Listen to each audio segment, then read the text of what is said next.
Hey everyone, welcome to the 100th video on the channel. I started this channel just over 7 months ago and I can't believe I'm already at 100 videos. So I just want to take a moment and thank everyone that supports this channel. Thank you for taking the time out of your day to watch these videos. Thank you for subscribing. The channel is on its way to 700 subscribers. Truly, from the bottom of my heart, thank you all. I love talking about dinosaurs. I love talking with everyone in the comments about this great hobby that we all appreciate. As I was getting closer to the 100th video, I started thinking about something special and different I can do other than just doing like a review or showing off a repaint.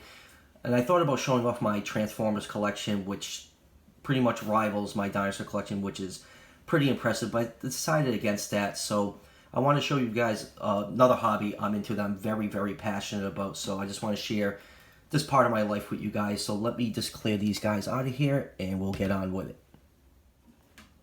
So for those of you that know me personally or know me from my other Instagram account or the reptile groups, I am very big into keeping and breeding reptiles.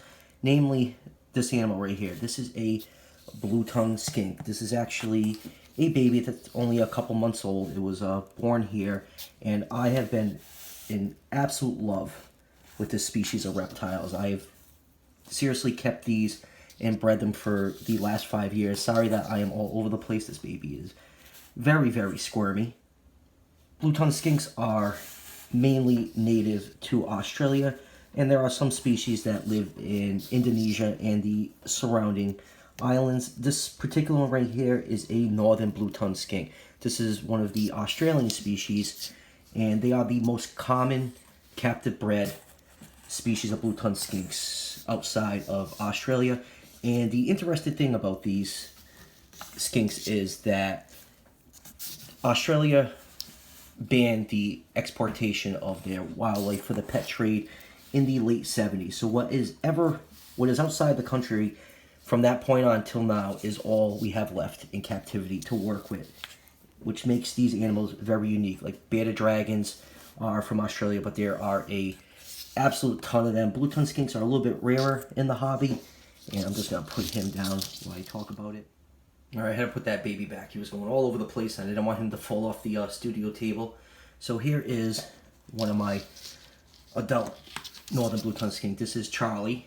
He's one of my breeder males. And I just absolutely love keeping this species of reptile. I think blue-tongued skinks are one of the best pet lizard species. They're just, for the most part, pretty docile. I do have a couple nut jobs that would just love to dislocate one of my fingers. And let me just get them back over here. I just want to show you the distinguishing feature of blue-tongued skinks. They have this bright blue tongue, which is really their only defense against predators. They will open their mouths.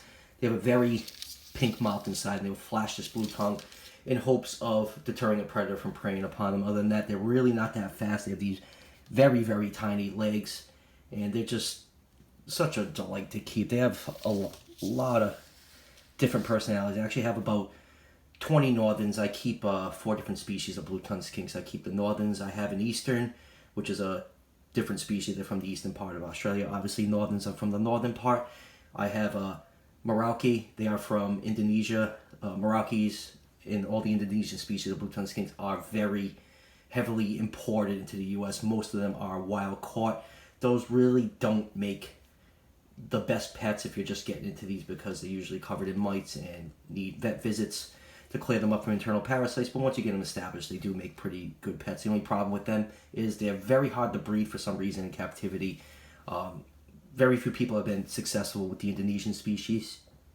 I actually do have a pair of Meraukes that I will be pairing for the first time in the next couple of months. And I also have 2 blotched blue-tongued skink, which if you live in Australia, they're probably one of the most common pet blue-tongued skinks next to the eastern blue-tongued skinks. But outside of Australia, blotched blue-tongues are just stupid rare. They are very, very rare. They are very, very expensive, but they are just an amazing species of reptile. They're just definitely my favorite out of the blue-tongued skinks. Just my female Tipsy, which I'll get to her later, is just a total character.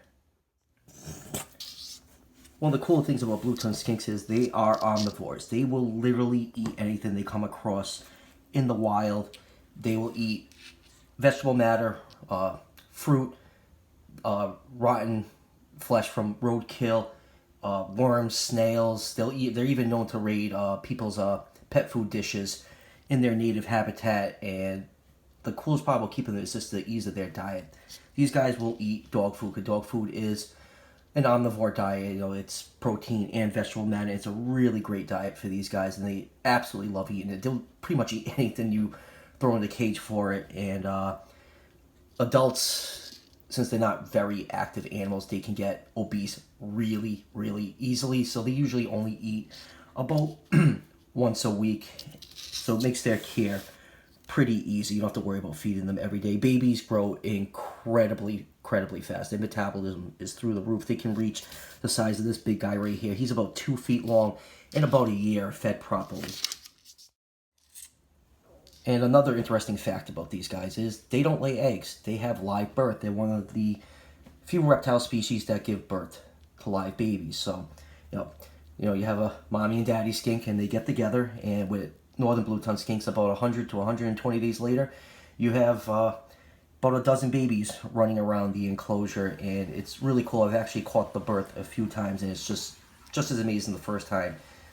Every time I just see them giving birth, it's just such an amazing experience. It's really been a great pleasure keeping these. I've kept so many different reptiles over the last 25 years, and just keeping the species of reptiles has been truly rewarding to me. I'm just very, very passionate about them.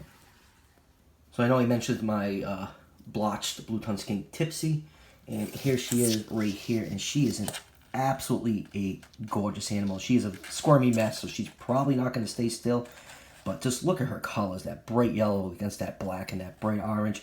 Oh my God, I feel like I'm reviewing her, but she is definitely my favorite animal in my collection. She's still got a little stuck shed on the side of her head. She just finished shedding.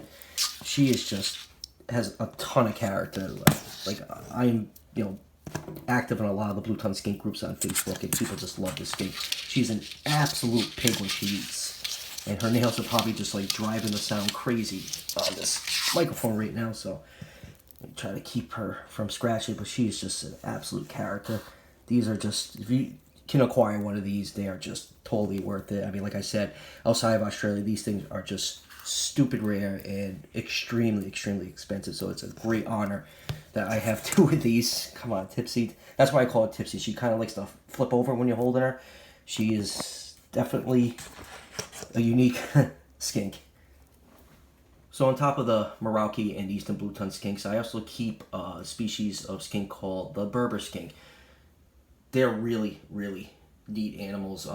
Same thing, they're very rare in captivity right now. They used to be like heavily imported into the pet trade in the early 90s, and then that just stopped, and a few breeders in Europe kept breeding the species, and a couple people in the US imported some from Europe. And I'm very lucky to live near a breeder that is the only person as of right now that I know of that has produced these in the US, and I got 4 babies off them a couple years ago. And these guys were tiny at first, and they just kept getting bigger and bigger. And they take, I think, between 2 and 3 years to be mature enough to breed.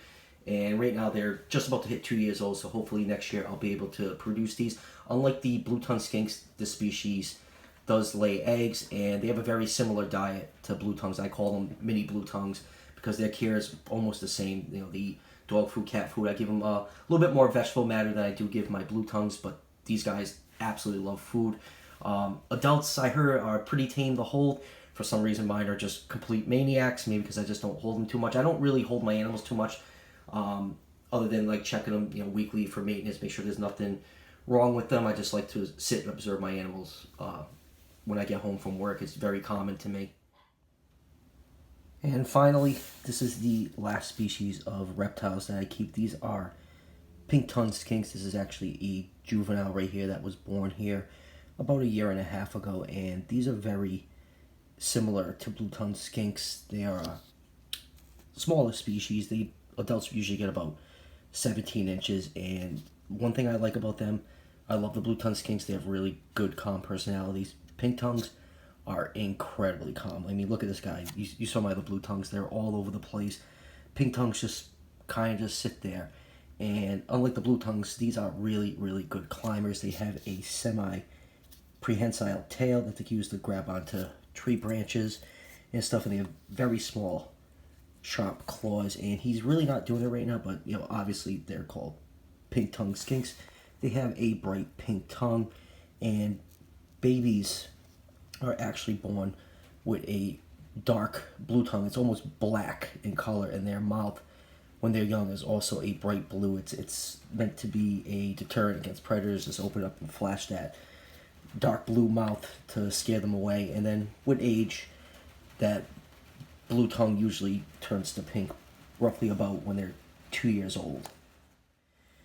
And these guys in the wild are primarily snail eaters. They track down snails after it rains. Usually when it rains here, my pink tongues get very, very active. They sense the barometric pressure changes, and I feed mine, you know, chopped snails I get like from the supermarket, and they will also eat cat food. They're really, really neat species. They're definitely among one of my favorite reptiles to keep.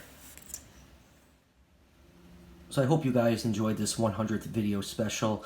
Let me know in the comments if you guys or anyone keeps reptiles or amphibians. I'd love to hear about what species you keep. And even if you don't keep any animals, let me know what some of your other hobbies are. Like I said, I collect transformers and stuff. I love to hear what other things you guys are collecting besides dinosaurs. So that will do it for this video. As always, don't forget to hit like and subscribe. Each subscription helps out the channel tremendously, and I'll greatly appreciate it. And you know, after this video, we'll be getting back to more dinosaur reviews and repaints, so don't you worry. This was just a one-time special, and I'll see you guys for the next one.